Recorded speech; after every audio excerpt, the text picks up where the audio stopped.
साथियों नमस्कार।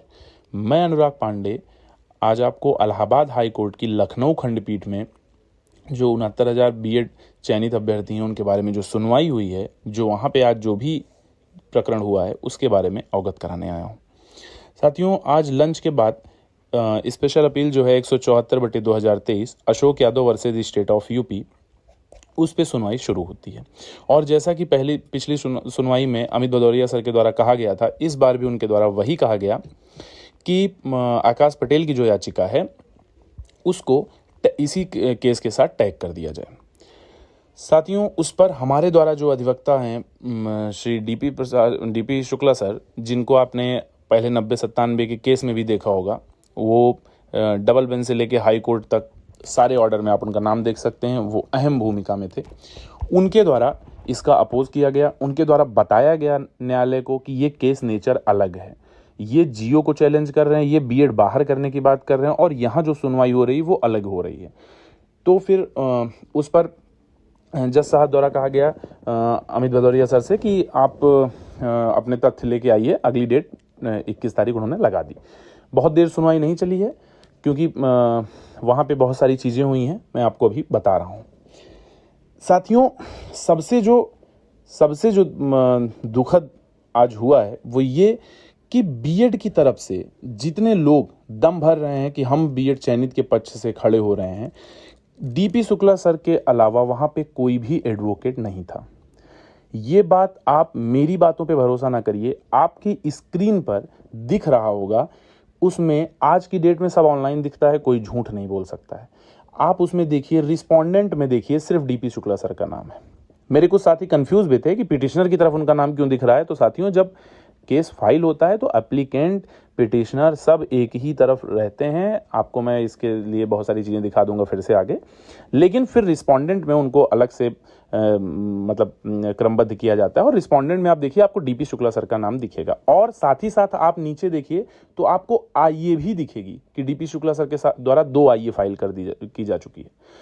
तो साथियों, सिर्फ और सिर्फ डीपी शुक्ला सर के द्वारा आईए अभी तक दाखिल हुई है। डीपी शुक्ला सर ही रिस्पोंडेंट में शो हो रहे हैं और वही आज सुनवाई में भी थे और कोई भी एडवोकेट नहीं था। साथियों, किसी से कोई विरोध नहीं है, लेकिन बस इतना कहना चाहता हूं सभी पैरोकारों से और सभी चयनितों से कि पहले तो पैरोकारों से ये कहूंगा कि जो भी चयनित आप पर भरोसा कर रहे हैं उस भरोसे पर खरा उतरिए और मेहनत करिए, जमीनी लेवल पर आईए डालिए, एडवोकेट भेजिए।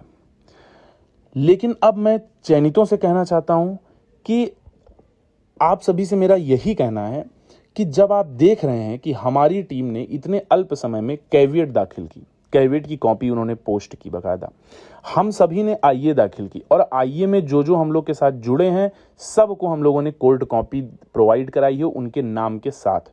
और अभी भी हम लोग आईए में जुड़ रहे हैं। जो लोग जुड़ना चाहते हैं वो स्वेच्छा से जुड़ सकते हैं। अब साथियों, बात करेंगे एडवोकेट की। हमने इतने अल्प समय में जो 90-97 पे हम लोगों को विजयश्री दिलाए थे, उन डीपी शुक्ला सर को हायर किया। लेकिन बाकी और क्या कर रहा है ये आप चयनित उनसे प्रश्न पूछें। हमें किसी से कोई विरोध नहीं है, तो हम किसी के बारे में कुछ भी टिप्पणी नहीं कर सकते। अब बात करते हैं कि आज की सुनवाई में क्या होना चाहिए था। साथियों, जैसा कि आज शिथिलता बरती गई, बिल्कुल मैं बोलूंगा। और जो लोग ये सोच रहे होंगे कि आज पहले दिन की सुनवाई थी, इसमें क्या हो जाता है, अरे ठीक है, तो उनको बताना चाहूंगा और याद दिलाना चाहूंगा, क्योंकि 69,000 भर्ती के हर चयनित हर एक न्यायालय से गुजरे हैं, हर एक मानसिक प्रताड़ना से गुजरे हैं। याद करिए, मई 2020 में हम लोग का जब रिजल्ट आ गया था और हम लोग की लिस्ट आने वाली थी, उसके जस्ट पहले 1 जून को हम लोग की लिस्ट आई थी, उसके जस्ट पहले 1 हफ्ते पहले एक सुनवाई लगती है सुप्रीम कोर्ट में शिक्षा मित्रों की तरफ से रामशरण मौर्य की जो याचिका है, जिसके आपके जजमेंट पे आपकी भर्ती हुई है। वो जब लगती है और उसको जज साहब खारिज करने लगते हैं, तो उनकी तरफ से, शिक्षा मित्रों की तरफ से एक टॉप मोस्ट सीनियर अधिवक्ता ने उस केस को वापस से जिंदा कर दिया। आप याद कर लीजिएगा, पहली सुनवाई थी वो सुप्रीम कोर्ट की। सारी चीजें हमेशा शुरू से तार्किक बोली हैं, आज भी तार्किक बोलूंगा, साक्ष्य के साथ बोलूंगा। आप कहेंगे तो साक्ष्य प्रोवाइड भी करा दूंगा। पहली सुनवाई में उनकी याचिका खारिज होने वाली थी और लगभग खारिज हो भी गई थी, लेकिन फिर उनकी तरफ से एक टॉप मोस्ट सीनियर अधिवक्ता ने उसको वापस से टैग करा दिया, और जिसकी वजह से हम सभी चयनितों की नियुक्ति 5-6 महीने 7 महीने लेट हुई है। आप समझिए इस बात को। अगर उसी दिन हमारी तरफ से भी कोई टॉप मोस्ट सीनियर अधिवक्ता होता तो वो वहीं पे खारिज हो जाती। वही गलती आज आप क्यों दोहरा रहे हैं? आप हाई कोर्ट में पहली डेट में अच्छा अधिवक्ता क्यों नहीं कर रहे हैं?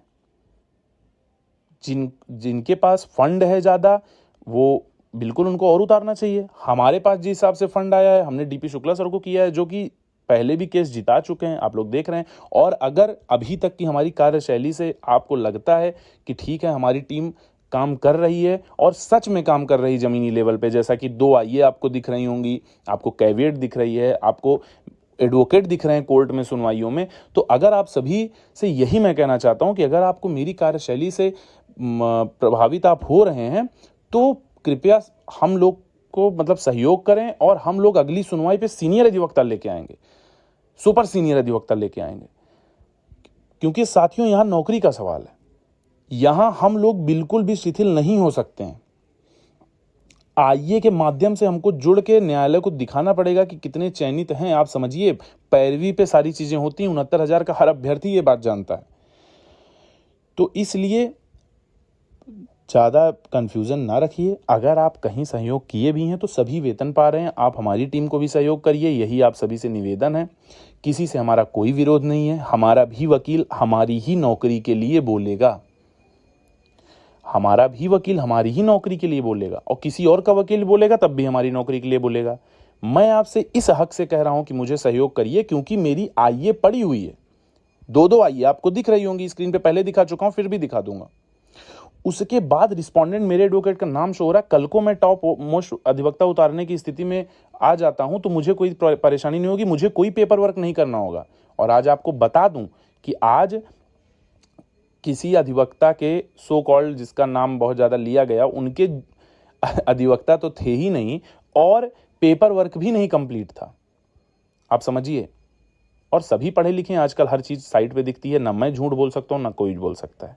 आप सभी चयनित 69,000 बीएड चयनितों से निवेदन है कि आपको साथ आना होगा, क्योंकि सभी की नौकरी है, सभी को मेहनत कर रहे हैं। अगर आपको लगे कि हम सच में मेहनत कर रहे हैं तो आप हमारा सहयोग करिए और हम टॉप मोस्ट सीनियर अधिवक्ता लेके आएंगे अगली सुनवाई पे, जैसा कि हमने पहले भी वादा किया था डीपी शुक्ला सर को लाने का, और आज लाए। आज अगर, अब ज्यादा नहीं बोलूंगा कुछ, क्योंकि आपस में कोई विरोध करने से मतलब नहीं है। सामने विरोधी, वैसे भी विरोधियों की कमी नहीं है, तो आपस में विरोध करने से कोई मतलब नहीं। लेकिन मैं सिर्फ अपने चयनितों से ये कहना चाहता हूं कि अगर आप कहीं भी जुड़े, किसी को भी सहयोग किए, तो आप हमसे भी जुड़ सकते हैं, हमको भी सहयोग कर सकते हैं। आप सभी प्रभु कृपा से वेतन पा रहे हैं, इसमें कोई भी दिक्कत नहीं होनी चाहिए। बस यही आप सभी से आग्रह है। आपको अगर हमारा काम दिख रहा है जमीनी लेवल पे तो हमसे जुड़ें। धन्यवाद।